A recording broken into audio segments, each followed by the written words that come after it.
একদিন গৌতম বুদ্ধ তার শিষ্যদের নিয়ে এক নদীর ধারে বসে ধ্যান করছিলেন।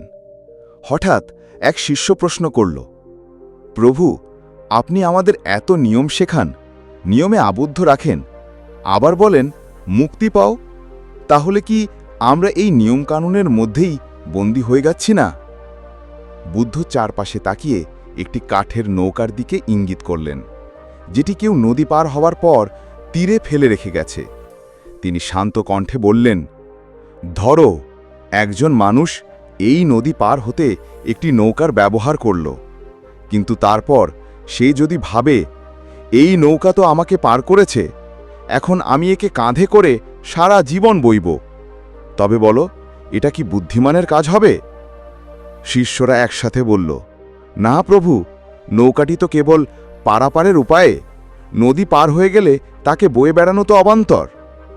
বুদ্ধ মৃদু হেসে বললেন, ঠিক তেমনি ধর্মের নিয়ম, জ্ঞান, উপদেশ এ সবই হলো এক একটি নৌকা। যতক্ষণ না তুমি পার হচ্ছ অজ্ঞতা, মোহ ও দুঃখের নদী, ততক্ষণ এইগুলোর প্রয়োজন রয়েছে। কিন্তু একবার মুক্তি পেয়ে গেলে যদি তুমি এই নিয়ম ও জ্ঞান নিয়েই গর্ব করো, অহংকার করো, তবে সেটাই তোমার জন্য নতুন বোঝা হয়ে দাঁড়ায়। ধর্ম বা জ্ঞান হলো মুক্তির বাহন, গন্তব্য নয়। জ্ঞান নিয়ে অহংকার নয়, জ্ঞানকে ব্যবহার করে নিজেকে নিঃস্বার্থভাবে উজাড় করে দাও।